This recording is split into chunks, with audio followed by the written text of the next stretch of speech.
What's up, y'all? Welcome back to Good Game Reviews. Here to do another game review for Week 6. This is Thursday night football. Giants at the Patriots. Final score 14-35. Patriots come out with the win. To be honest, I thought that the score was going to be a little bit well, at least the gap in terms of how many points were scored was going to be a little bit larger. I wanted to say 25 points and up, but 21, pretty good.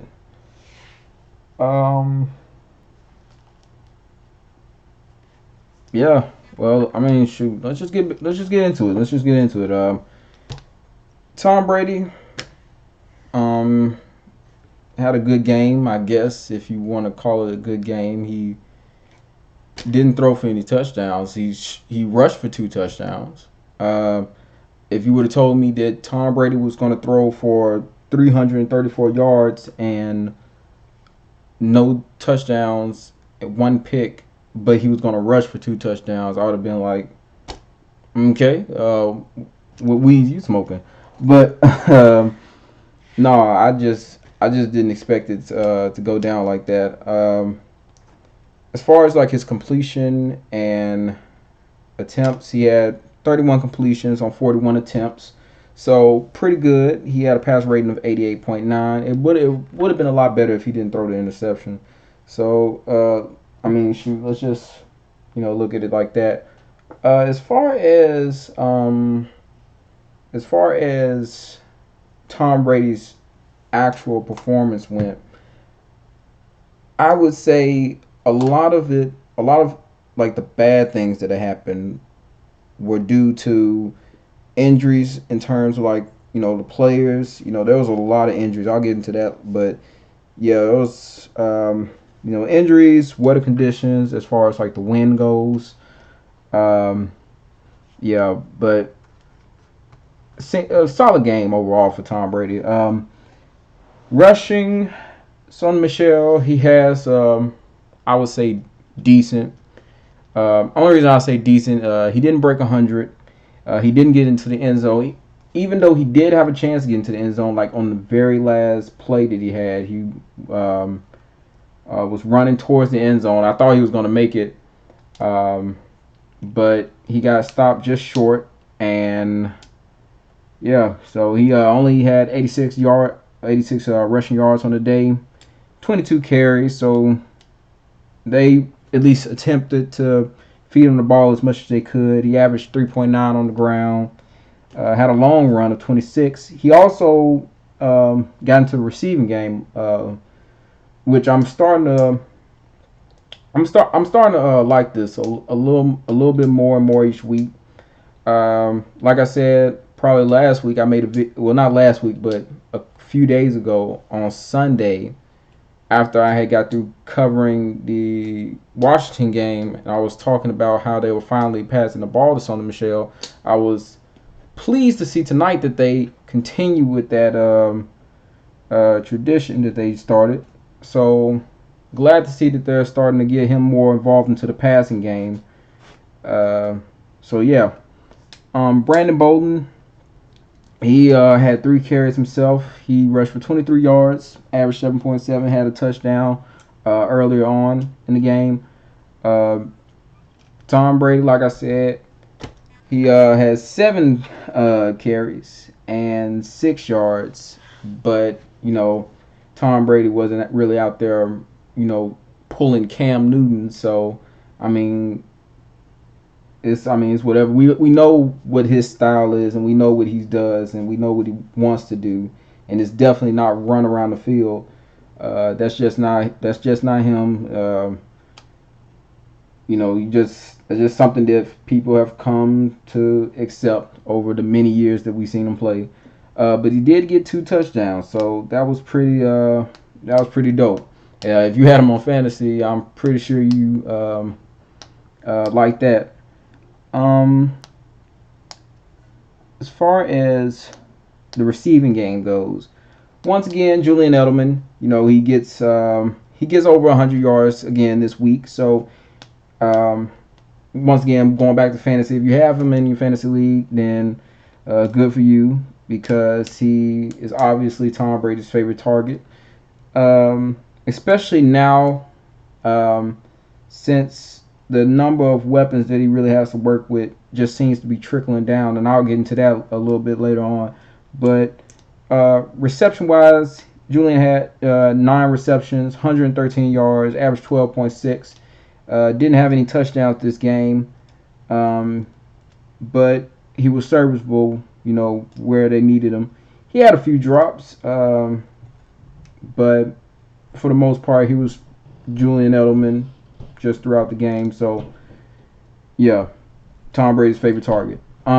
Jacoby Myers. I think this is the most catches that he's gotten, the most attention that he's got at least in this game. He had 4 receptions on 4 targets, had 54 yards, average 13.5. I feel like he's going to get worked into the offense a lot more. With the openings, freeing up for him. This is the perfect time for Jacoby Myers to squeeze in and make a statement for himself and make a place for himself in the offense.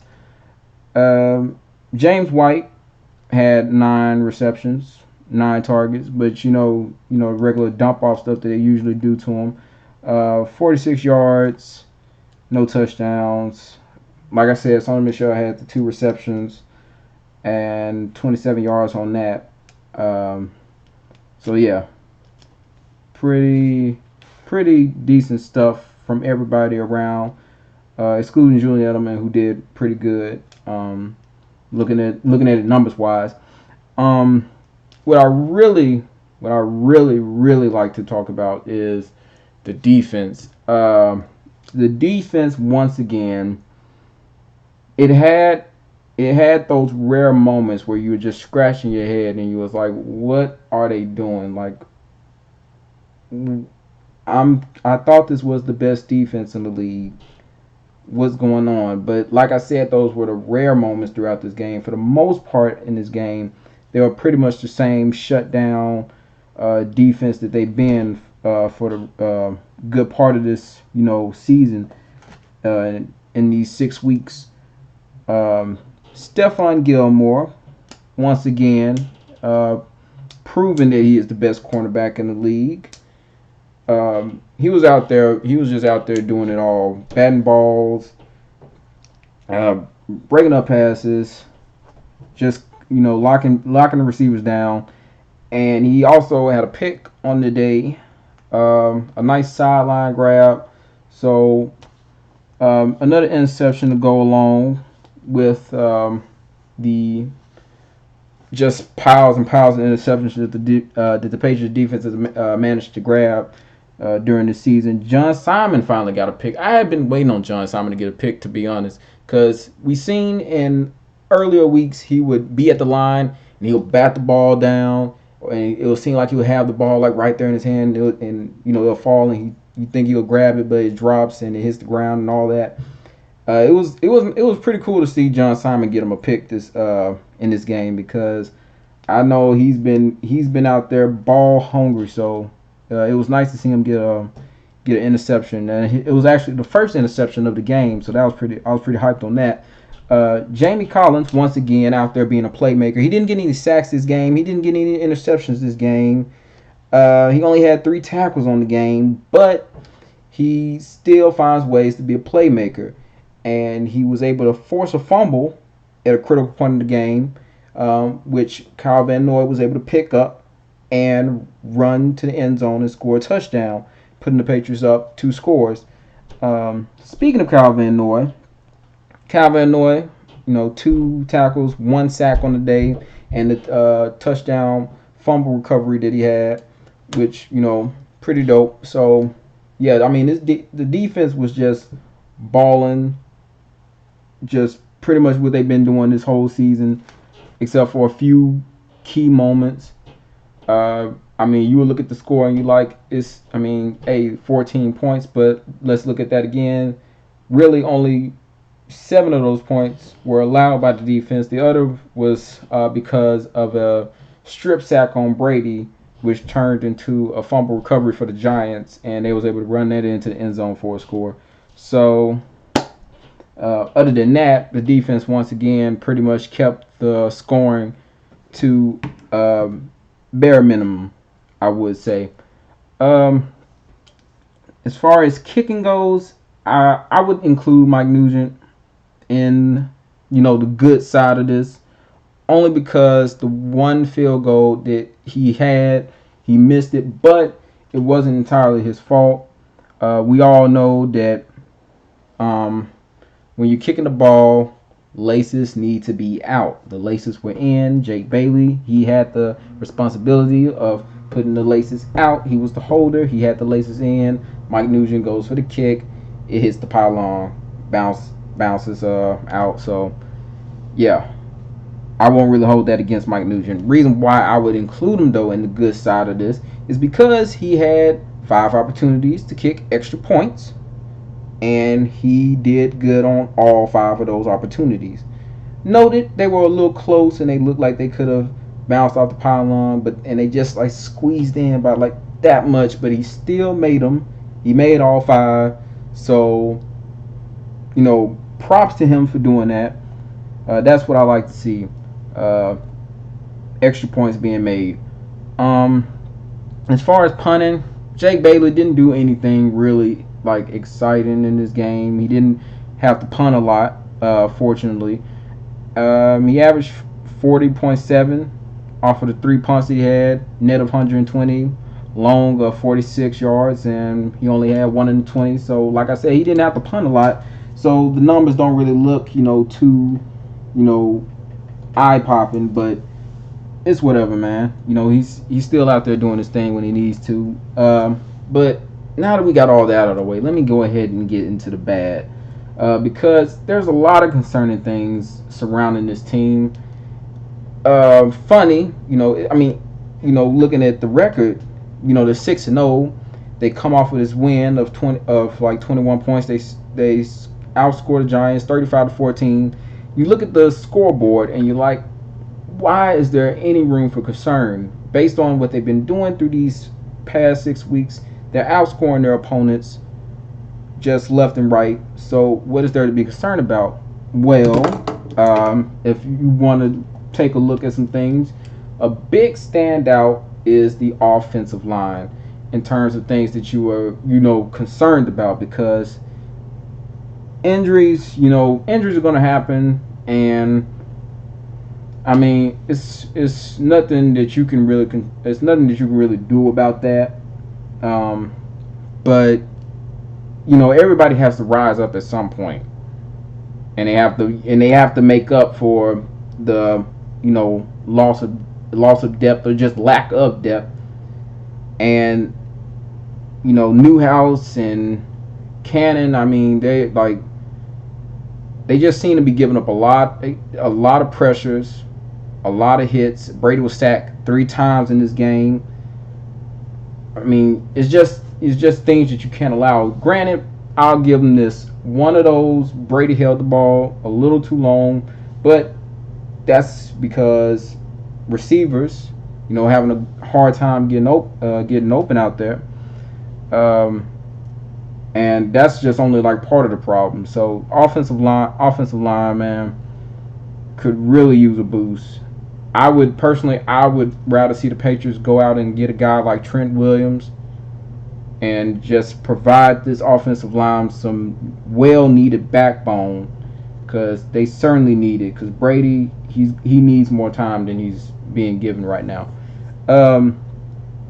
Another problem is they couldn't really move the ball. Like I said, that can go back again. I mean, that can go back to the offensive line troubles, lack of depth in terms of wide receivers and tight ends.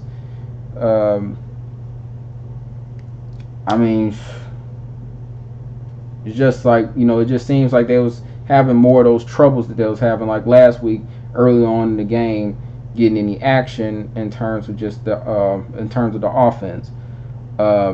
Jake Bailey's holding, as far as like the ball, I still believe they needed they need to get better in terms of like their chemistry when it comes to kicking those extra points and kicking those field goals, because if Bailey's going to be, you know, the holder, he's going to have to do a better job on holding the ball, because you don't know how far 3 points can get you. 3 points can be the difference between tying the game and forcing the overtime, or losing a game by just like this much. So yeah, they have to get better on that. Injuries, I really don't like talking about injuries. I really don't. Uh, but it's the nature of the game. So yeah, Josh Gordon was injured tonight. That's something that you don't want to hear, especially when you look at the number of weapons that Tom Brady has to work with. It's nothing that you like want to hear after the game, but it is what it is. He was injured. He was seen riding on the little bike on the sideline and jogging around, but at one point, he's just sitting on the side with his helmet off, and it was pretty much at that point where, yeah, he's not getting back in this game. But in my personal opinion, seeing him on the bike and running around was a good sign. It would have been an even worse sign if the cart had to come out and drag him off, or if he would have went into the locker room and we didn't see him after that. That would have been an even worse sign. So let's just be fortunate that it was only to the point where he had to just get assisted onto the sideline and he was on the bike and all that stuff. So in my personal opinion, I don't really think it's too serious to the point where I think he'll miss time.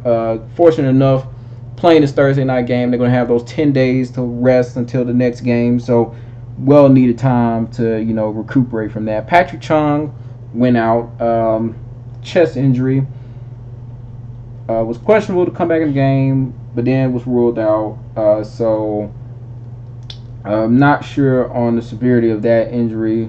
Matt LaCosse went out early in the game, so at one point you were just down to one tight end. Scary because the Patriots only have two tight ends in the active roster, and LaCosse is one of them. So it just makes it more of a necessity that they need to bring in another tight end. Talks about Tyler Everett trade, maybe. Everett, I'm trying to say the name right. Tyler Everett from the Bengals, maybe, or they could possibly get Ben Watson back. I was confused of why they decided to get rid of him in the first place, but they can bring him back, seeing that they need the depth at the tight end spot. They really do. Especially with this next one, Jacob Johnson, who was kind of worked as a tight end, but he's the fullback, and he was injured tonight. So just wasn't a good night as far as like these injuries. They just hit the Patriots in the worst of ways, and it's just something that you expect when you only have 3 days to really like recuperate from one game, and then you going into the next. So Thursday night games just but also Dante Hightower for the second time had to step out because he got injured. Not sure on the severity of that injury either. So yeah, it just was not a good night all around as far as like injuries go. The one thing I can say is that the Patriots have so much depth in the defensive side of the ball that even with the injuries to Chung and Hightower, you didn't really notice them too much because of how much playmaking ability that they have on that side of the ball, and that side of the ball was a good reason as to why they was able to pull away with this win. Because of the depth and the talent that they have on defense. But the loss of LaCosse, the loss of Johnson, the loss of Gordon, these are big losses. Not sure how much time each of these players are going to miss, but it just something you don't want to really see. But yeah, that's it as far as this game went. Oh, one more thing I wanted to mention. I didn't get to mention this. special teams play, really, really exciting special teams play. Block punt. I think the ball hit off the back of the Giants player's helmet. So, I mean, helmet fumble, whatever you want to call it, it is what it is. It just, I mean, so it wasn't nothing that the Patriots, did as far as like blocking the punt. I mean, they were getting pushed, so that could have like factored into it, but it bounced off the guy's helmet, and Chase Winovich recovers it and runs into the end zone for the touchdown. So yeah, pretty good play. They already got it uploaded on YouTube, so you can go and watch the highlights over and over and over again if you want to. But yeah, I just wanted to get that one in there because that was a really good play. But as far as the game, I mean, that was pretty much it. Pulled away, had a lot, was able to score a lot of points. 21-point victory. They covered the spread at least as far as like the if you were betting on this game, I'm pretty sure I don't know. I mean, I'm not into like betting and all that stuff. So I mean, as far as that goes, I wouldn't be the guy to talk about it. But I mean, if you are, then I'm pretty sure you probably came out happy. But whatever.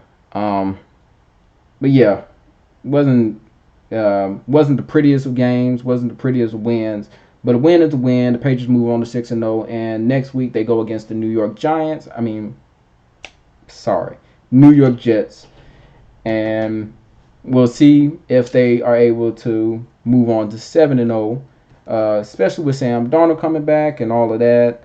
But that's until we get to that. So yeah, like, comment, subscribe. Going to be doing this a lot more. I wanted to do the prediction. I really did want to do the prediction, but I didn't get a chance to get to it between work and all that stuff. So yeah, I'll have to do a better job in terms of getting into doing a lot more of these prediction videos. So far, I only have the Jets video um, prediction. Yeah, the Jets prediction for week 3. I didn't get to do week 4, or you know what? I think I did do week 4. Yes, I did do week 4. I didn't do week 5. I didn't do week 5 with the Washington Redskins, and I didn't get a chance to do this one. So hopefully I can do the Jets one coming up. I have time to prepare, 10 days. So until next time, I'm out.